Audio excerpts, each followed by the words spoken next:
नमस्कार, मैं हूँ रीमा जायसवाल। मैडम कैथरीन का बगीचा बेहद ही खूबसूरत था। उसे कोई भी देखता तो हर कोई उसके प्रति आकर्षित हो जाता था।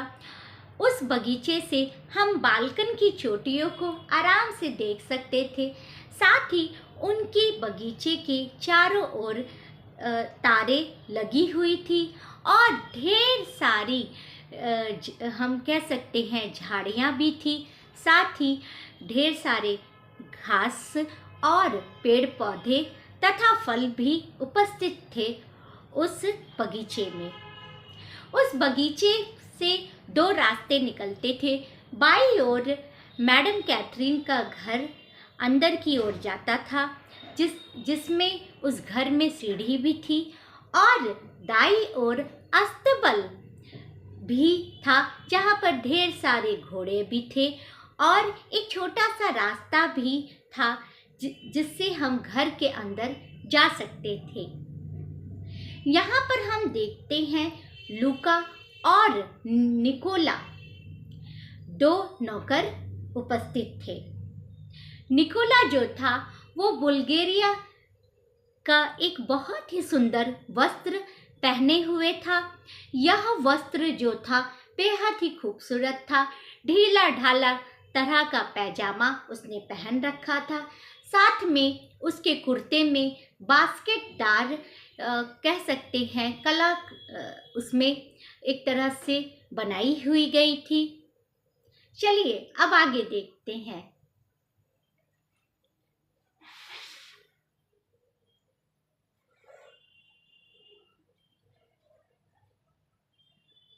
लूका, लूका, तुम मेरी बात सुन रही हो कि नहीं सुन रही हो?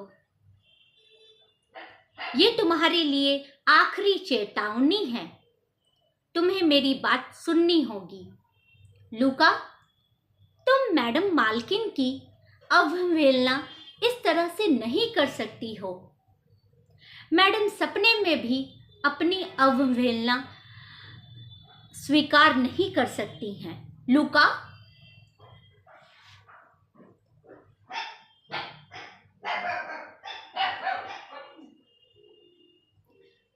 मैं किसी की दास बनके नहीं रह सकती हूँ।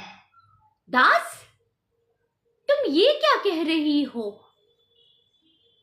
हाँ निकोला, तुम ही ये सब कर सकते हो। मुझसे ये सब चीजें नहीं होंगी।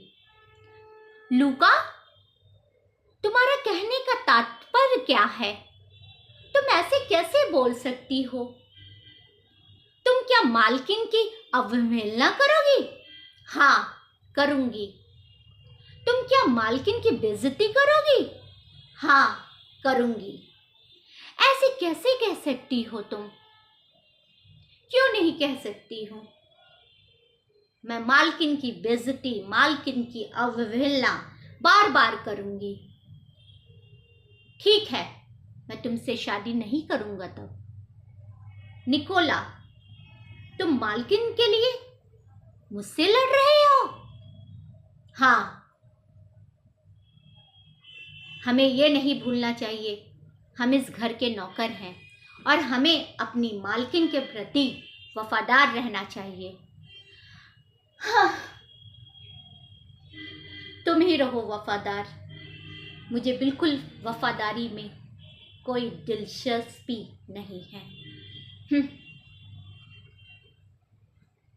नहीं लुका, ऐसा मत बोलो। हमारी मालकिन बहुत अच्छी है। वो तुम्हारे लिए अच्छी होगी, मेरे लिए बिल्कुल नहीं है। तुम ही दिन रात मालकिन की वफादारी में लगे रहो। नहीं लुका, ऐसा मत बोलो। मालकिन के लिए वफादार रहो। किसी दिन अगर मालकिन को पता चला तुम उनकी अवहेलना करती हो, तुम उनकी बुराई करती हो, तुम उनके बारे में अच्छा नहीं सोचती हो, वह तुम्हें नौकरी से बाहर निकाल देंगी। निकाल देंगी? अच्छा, निकाल दे? अगर उनकी इतनी ही हिम्मत है तो आज ही नौकरी से निकाल दे।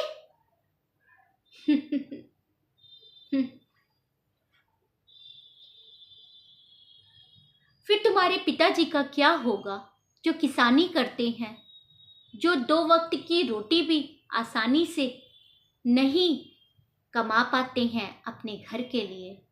तुम्हें तो उनका इकलौता सहारा हो। हाँ, मालकिन की इतनी हिम्मत नहीं है वो मुझे यहां से निकाल दे, क्योंकि मैं उनके कुछ रहस्य जानती हूं।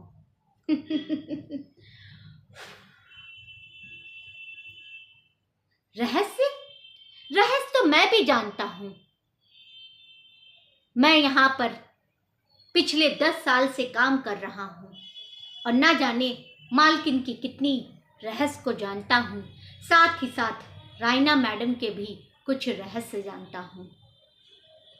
अगर मैडम कैथरीन की शिकायत मैं सर पेटकॉप से कर दूं तो लगभग 6 महीने तक उनमें कोई बात करने की संभावना ना होगी। साथ ही साथ वो दिन रात लड़ाई करेंगे। अच्छा, लेकिन मैं मैडम कैथरीन से नहीं डरती हूं। तुम ही दास बन के रहो। लूका ऐसे नहीं बोलते हैं, वो हमारी मैडम है और हमें उनके प्रति हमेशा वफादार रहना चाहिए। मैं उनका वफादार आजीवन रहूंगा, क्योंकि मुझे सोफिया में दुकान खोलनी है। अगर मैडम ने किसी से मेरी बुराई कर दिया तो मैं तो बर्बाद ही हो जाऊंगा। लूका, तुम इस तरह मत बोला करो। मैडम की नजरों में तुम अच्छी बनने की कोशिश करो। साथ ही तुम मैडम का दिल जीतने की कोशिश करो। हाँ, दिल जीतने की? ये नौकरों वाली जो तुम्हारे अंदर एहसास है, वफादारी है, ये तुम ही निभाओ, मुझसे नहीं होगा। लूका, अगर तुम नहीं सुधरी, किसी दिन मैडम को पता चल गया तो वो तुम्हें नौकरी से निकाल देंगी। निकाल देंगी? निकाल देने दो, मुझे डर थोड़ी पड़ी है मैडम की। लूका, तुम क्यों नहीं समझती हो? हम गरीब लोग हैं। गरीबों के पास पैसे नहीं हैं, ताकत नहीं है। ये सारी चीजें अमीरों के पास है। हम तो बहुत गरीब हैं। अगर मैडम कैथरीन ने हमारी बुराई 4 लोगों से कर दी तो हमें फिर कहीं नौकरी नहीं मिलेगी। नौकरी नहीं मिलेगी? वो हमारी बुराई क्या करेंगी? अगर मैडम के मैंने रहस्य खोल दिए तो मैडम कहीं अपना मुंह दिखाने लायक नहीं रहेंगी। तुम मेरी बात क्यों नहीं समझती हो लूका? मेरी प्रिय लूका, मेरी बात को समझो। उनके पास इतना पैसा है कि वो अपने राज को छुपाने के लिए हम सबको मरवा भी सकती हैं। तुम कायर हो निकोला, तुम कायर हो। तुम्हें मरने से डर लगता है, मुझे नहीं लगता है। मैं मैडम से भी अमीर बनना चाहती हूँ।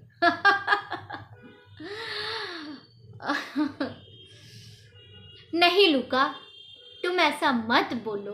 तुम वफादारी करो। हाँ, वफादारी ये मेरे खून में, मेरे पिता के खून में है, लेकिन मेरे खून में नहीं है। मुझे बड़ा बनना है।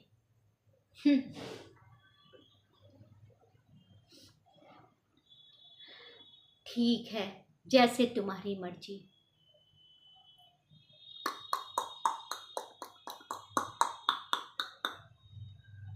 खटखट खटखट खटखट। निकोला, निकोला, दरवाजा खोलो। निकोला। निकोला, दरवाजा खोलो। हाँ, लगता है सर आ गए। अच्छा ठीक है, हम बाद में बात करेंगे। लूका, ये जो कप प्लेटें हैं तुम इसे अंदर उठा के ले जाओ। साथ ही सर के लिए अच्छी सी कॉफी भी बनाना, बढ़िया कॉफी। ठीक है, मैं जा रही हूँ। निकोला, तुम कभी भी मुझ में इस तरह की चीज़ों को नहीं भर पाओगे। मैं कभी भी नौकर वाली ये चीज़ें हैं अपने अंदर कभी नहीं ला पाऊंगी और तुम जिंदगी भर नौकर ही रहोगे।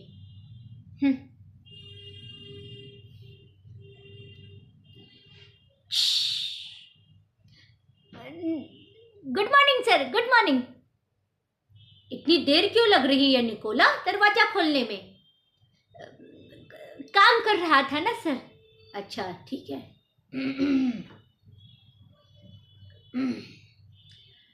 और बताओ, सब ठीक है? जी सर, सब ठीक है, सब बढ़िया है। गुड। ठीक है, मेरे लिए बढ़िया कॉफ़ी मंगवाना। जी सर, मैंने लूका को बोल दिया है, वो कॉफ़ी बना के ला ही रही होगी आपके लिए। अच्छा ठीक है।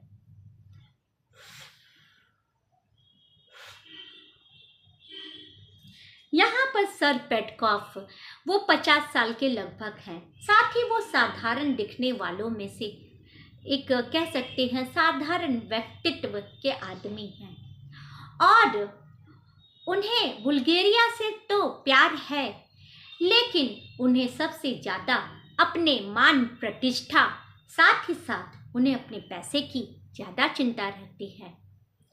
बुल्गारिया और ऑस्ट्रेलिया के बीच में अचानक से युद्ध में उन्हें मेजर बना दिया गया और उनके ऊपर यह बोझ डाल दिया गया कि बुल्गारिया के लिए आप अपनी वफादारी साबित करें और ऑस्ट्रेलिया को जीतें।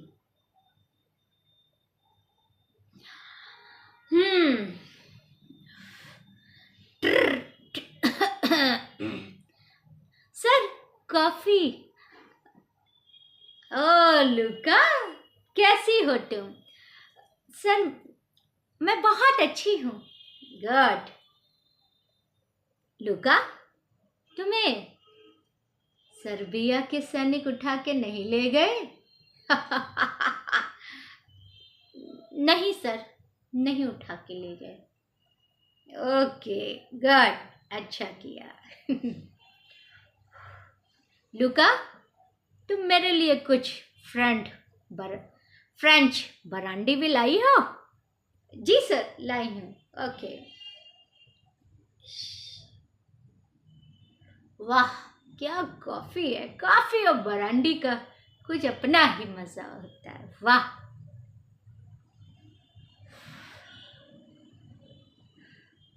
लूका, घर में सब चीजें सही चल रही थी ना? जी सर, सभी चीजें सही चल रही थी। बाहर बगीचे में ये चाय कॉफी किसने पी है? मैडम और राइना मैम ने पिया है। अच्छा ठीक है, तुमने मैडम को बताया कि मैं आ गया हूँ? जी सर, मैंने उन्हें बता दिया है। ठीक है, तुम जा सकती हो।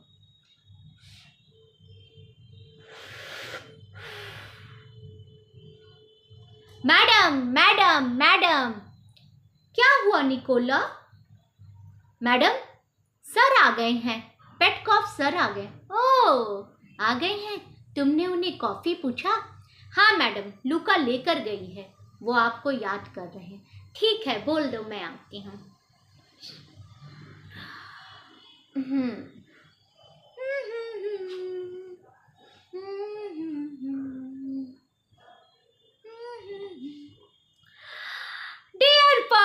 डियर पॉल, कैसे हो आप? आपको देखकर बहुत अच्छा लगा मुझे। मैडम कैथरीन, मैं बहुत अच्छा हूँ। आप कैसी हैं? भी बहुत अच्छी हूँ। आप हमेशा की तरह अच्छी ही लग रही हैं। और बताइए। बहुत अच्छी हूँ। यहाँ सब कुछ कैसा है? सब कुछ अच्छा चल रहा है पॉल। ओके पॉल, युद्ध में क्या हुआ? युद्ध में संधि हो गई। संधि? कैसी संधि? शांति की संधि। शांति की संधि? क्यों? तुमने ऑस्ट्रेलिया को जीता नहीं संपूर्ण तौर से? मैं जीतना तो चाह रहा था संपूर्ण ऑस्ट्रेलिया को, लेकिन मैं तुमसे और दिन दूर नहीं रहना चाहता था कैथरीन। ये क्या कह रही हो? तुम अगर ऑस्ट्रेलिया को जीतते तो मुझे बहुत अच्छा लगता, लेकिन कोई बात नहीं। पॉल, युद्ध में तो अब शांत हो ही गई है। हाँ, युद्ध में शांति हो गई है, अभी स्थायी हुई है। देखते हैं कब तक यह युद्ध की शांति बनी रहेगी। लेकिन मैं बहुत नाराज हूँ। तुम्हें अपने जनरल से कहना चाहिए था ना, बुल्गारिया के अधिकारियों से बोलना चाहिए था कि वो सर्जियस को जनरल बना दे। हाँ, सर्जियस का जनरल। ओफ, छोड़ो इस बातों को। अच्छा, और बताओ तुमने क्या किया? कुछ नहीं, मेरा गला ही खराब था हमेशा की तरह। हाँ, तुम्हारा गला इसलिए खराब रहता है क्योंकि तुम हमेशा मुंह धुलती रहती हो, गले को धुलती रहती हो, जो कि अच्छी बात नहीं है। अरे बिल्कुल नहीं, ये तो एक सभ्य कल्चर है। सभ्य है, लोग इस तरह की चीजें करते हैं। ये सभ्य कल्चर है। दिन रात मुंह धुलना, गला धुलना, इसे सभ्य कल्चर नहीं बोलते हैं, इसको बीमारी बोलते हैं, जो अंग्रेज छोड़ कर गए ही हैं। फिलिप पॉप्सिल नाम का एक अंग्रेज था। वो रोज दिन भर नहाता रहता था क्योंकि उनकी जलवायु बहुत ही गंदी रहती है, इसलिए वो दिन रात नहाते हैं। लेकिन तुम देखो, मेरे पिता को 58 साल तक वो जिए, साथ ही वो कभी नहाए ही नहीं, तब भी वो कितने सुंदर दिखते थे। इंसान अगर हफ्ते में एक बार नहा ले तो पर्याप्त है। बिल्कुल नहीं, सभ्य व्यक्ति इस तरह की चीजें नहीं करते हैं पॉल। आशा करती हूँ बुल्गारिया के सेनापतियों और अधिकारियों से तुमने कुछ सीखा होगा पॉल। सभ्य चीजें। हाँ, सीखा मैंने। और अपने सभ्य चीजों को बताया भी होगा। हाँ, मैंने उन्हें बताया हमारे घर में पुस्तकालय है जो बेहद ही खूबसूरत है। हाँ, और ये भी बताया कि उसमें एक घंटी भी है। घंटी? नहीं। हाँ, ऐसा कैसे कहते हो पॉल, तुम्हें पता ही नहीं है? अच्छा, पता भी कैसे होगा, मैंने घंटी अभी लगवाई है। अच्छा, क्या काम है घंटी का? जब तुम पुस्तकालय में रहोगे और किसी चीज की जरूरत रहेगी, जैसे ही तुम बटन दबाओगे, किचन में आवाज आएगी और निकोला आ जाएगा। अच्छा, ये तो ठीक है। अच्छा, तुमने भी तो कुछ उनसे सभी चीजें सीखी होंगी ना पॉल? सभी चीजें? हाँ, सीखा ना। क्या? यही सब लोग अपने कपड़ों को बाहर झाड़ियों पे नहीं डालते हैं, क्योंकि आने जाने वाले अंगत अगन अगतंकु अ, आने जाने वाले विजिटर्स जो होंगे वो देख लेंगे तो अच्छा नहीं लगेगा, कोई हमारी निजी वस्त्रों को देखे। ओ पॉल, ये सब बेकार की बातें हैं। बेकार की बातें नहीं है, जो मैं कह रहा हूँ सही कह रहा हूँ और तुम इसे समझो। पॉल, धीरे बोलो, सभ्य लोग धीरे बोलते हैं, इतनी तेज आवाज में नहीं बोलते हैं। सब बकवास बातें हैं, बेकार बातें करती हो तुम। ओह पॉल, तुम कब समझोगे? ये बेकार नहीं है, ये अच्छी बातें हैं, सभ्य बातें हैं, समझो पॉल।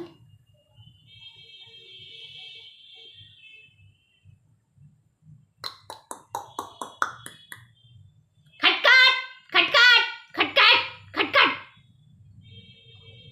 निकोला निकोला निकोला, दरवाजा खोलो, दरवाजा खोलो। हाँ? लगता है सर्जियस आया हुआ है। हाँ, लगता तो है यही। क्यों ना तुम अपने अधिकारियों को बोलो ना, सर्जियस को एक अच्छी स्थायी जगह दें, साथ ही उसे स्थायी तौर पे जनरल बना दिया जाए। जनरल? ये तो सपने में भी कभी नहीं हो सकता है डियर कैथरीन। ऐसा क्यों बोलते हो? ऐसा इसलिए क्योंकि कोई भी अपनी छोटी छोटी टुकड़ियों के साथ बड़ी टुकड़ियों को भी नरक में नहीं डालेगा, ना ही मुश्किलों में। हाँ, ये क्या बोल रहे हो? वही जो सत्य है। सत्य? क्या सत्य है? तुम नहीं समझोगी। Nicola Nicola. अरे पॉल, धीरे बोलो ना। Nicola Nicola. जी सर, जी सर। तुम्हें सुनाई नहीं पड़ता है? अस्तबल के दरवाजे पर सर्जियस खड़ा है, जाओ दरवाजा खोल कर आओ। जी सर, जी सर।